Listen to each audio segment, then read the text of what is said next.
Thank you very much, Honorable Alice Ng'ang'a, our MP for Thika Town. The founder and chairman of Mount Kenya University, my good friend Professor Simon Gisharu, the University Chancellor, Professor John Strathers, the Vice Chancellor of the University, Professor Deogratius Jagani, members of the University Council, Deputy Vice Chancellors, Deans, Registrars and Directors, distinguished international jurist and Chief Prosecutor of the ICC at The Hague, Karim Khan, who is a graduate today, teaching and non-teaching staff of this great university, parents, guardians, graduates, and students, all invited guests. I stand before you on invitation of your chairman. 3 months ago, I bumped into Professor Gisharu in Kigali, Rwanda. He was visiting one of his university branches, and he asked me whether I would be available to come here today to join this momentous occasion for you graduates in celebrating an achievement in your lives. I did agree, and today I have come here to join you. I have some speech here, but let me just talk to you. Wanafunzi ambao mumekusanyika hapa leo, today is a great day in your lives. I'm sure all of you are just waiting for the moment when you'll be told, and now you are granted the power to read and all that appertains thereto. I met here also a good friend of mine, Francis Mudaura, our long-serving diplomat and former head of the public service during the great days of this country under our departed President Mwai Kibaki. I always called him the Prime Minister without the correct title. We are here to witness a moment of greatness in your lives as students. I did not know or imagine the size of this university until I came here today to learn that it is indeed the largest university in Kenya in terms of student population. Congratulations, Professor Gisharu and your team. On a day like this, in 1981, I sat anxiously like you are sitting at the great court at the University of Nairobi, waiting for the Chancellor of the University, President Moi, to come and shake each graduate's hand and award us our degrees. And from there, the journey in life for my class of 45 started. Many of us then transited to the School of Law. And those days when you finished university, as you stepped out of the gates of the university, there was a job waiting for you. I was recruited as a magistrate when I was finishing up at the School of Law. Today is different.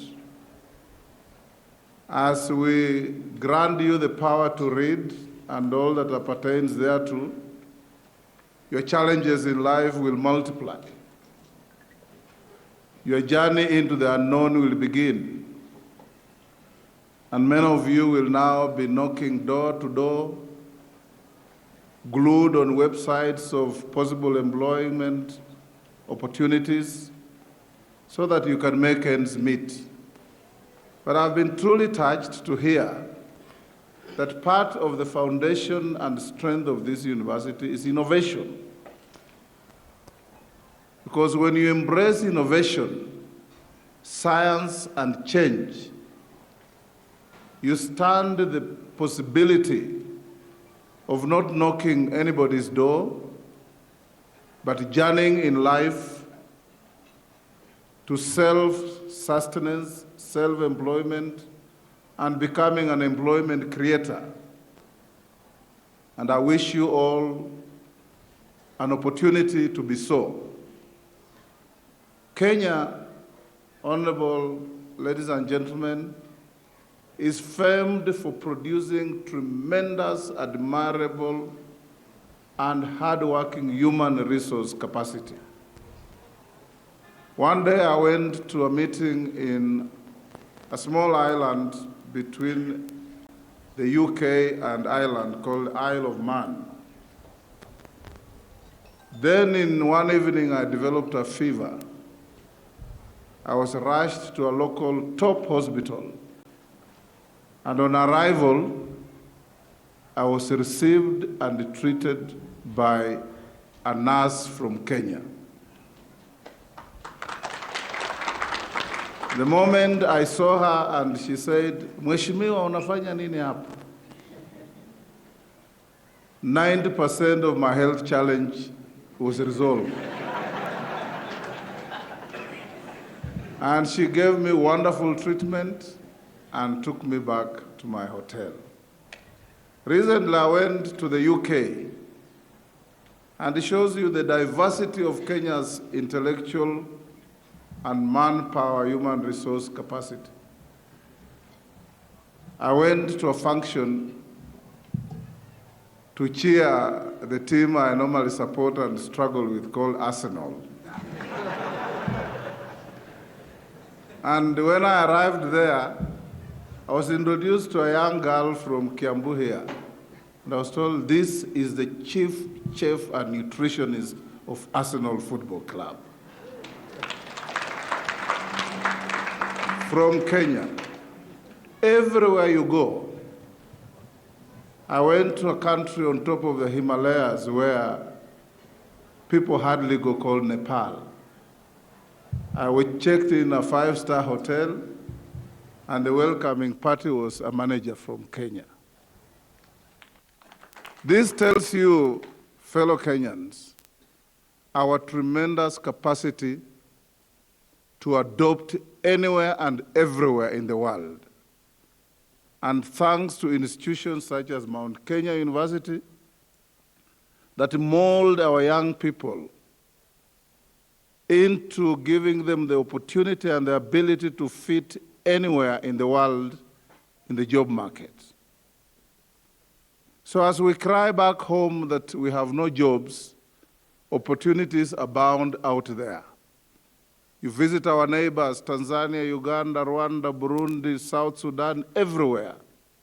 The hospitality industry is manned and managed by Kenyans. You go to South Sudan, 90% of the teaching fraternity there are Kenyans. And so on and so forth. So we come here today to encourage you, to laud you, to cheer you for your resilience in the past couple of years, some 3, some 4, some more, for walking through the life of academia and reaching the first peak to be crowned a graduate here today. We'll go out there, interact with the mighty and the low, but the bottom line is what you have achieved here should help you turn a page in the positive direction of our country. Professor Gisharu, when I was coming here, I was requested to pass the regards and well wishes of our President, Dr. William Samoei Ruto, and congratulate the graduating teams. And he asks me to tell you that the government of the Republic of Kenya will continuously support education both in the public and private sector and ensure that the quality standards and the students we churn out meet the expectations and the desires of our Republic. The Minister for Education, the Honorable Machogu, also requested me to congratulate the graduates and to tell you, Professor Gisharu, that the government will work with all, including private universities, to further our education. Honorable fellow Kenyans, as we graduate here today, we in leadership must continuously assure Kenyans that we are not oblivious of the challenges that the education sector in this country faces. Honorable Meli has been here, is the chairman of education in the Parliament. I want to encourage you, Honorable Meli, and your group to ensure that there are adequate resources available for education, for innovation, for science, for technology, and for all issues relating to education, including but not limited to training good quality teachers that will then assist our institutions in the country. Today, you've chosen environment and climate change as one of your themes in this graduating ground. Indeed, climate change is here with us. Our president is the chair of the climate change chapter in Africa and is a climate change champion.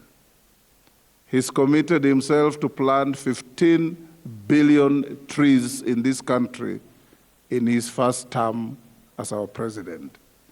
I encourage you, as a university, to embrace environmental studies that will help in adding value to our struggle to keep abreast with climate change. Because climate change is no longer a song to be sung in high places, it's right here with us.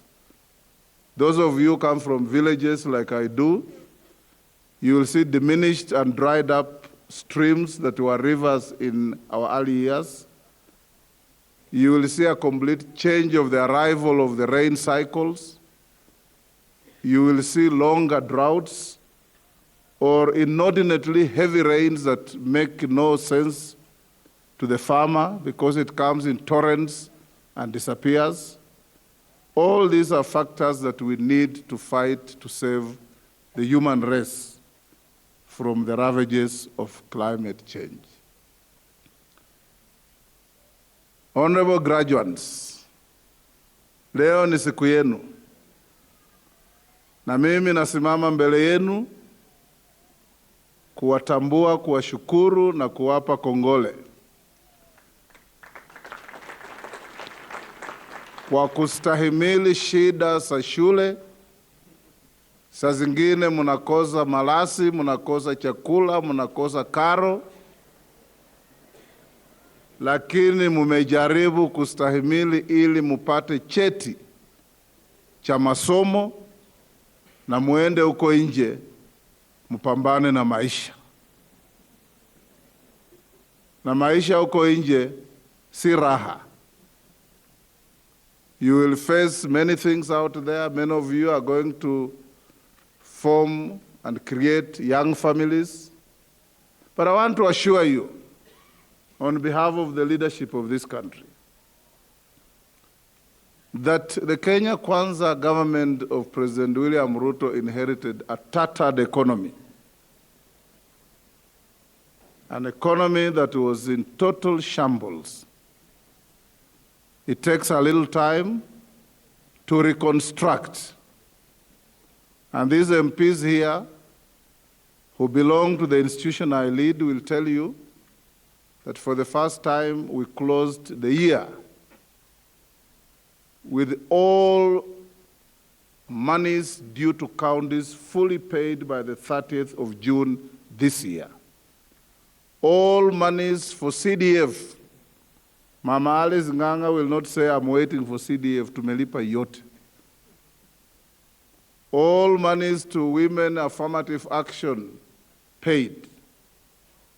And from yesterday, because this area is a farming area, the cost of fertilizer has been dropped from 6,700 in August last year to 2,500 today.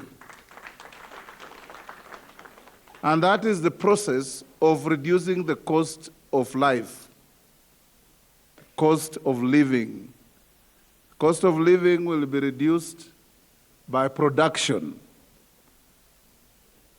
not by us shouting at each other in leadership.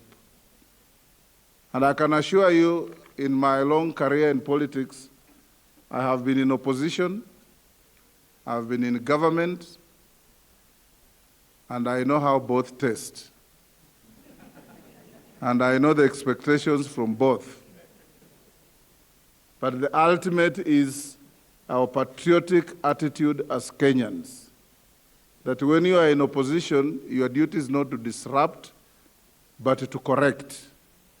And when you are in government, your duty is not to gloat, your duty is not to exalt yourself, your duty is to offer constructive use of public resources put at your disposal so that the country can move forward. At the end of the day, when we pass laws in Parliament, there is no single law called the law of the opposition and the law of the government. It's called an act of the Parliament of the Republic of Kenya. And that is what Kenya should be. I wish you well. I pray for you to go to the job market. The lucky ones will have doors opened quickly. The unlucky ones will work for a little longer.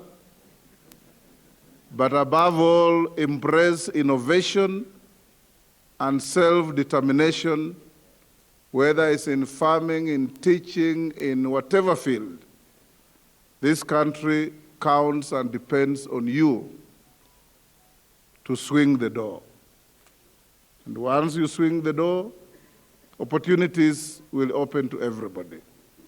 And with these few remarks, I have a written speech from my office. I'll pass it on to the university to go into your records. I thought I should speak to you in the manner I've spoken, because it's a day like no other in your lives.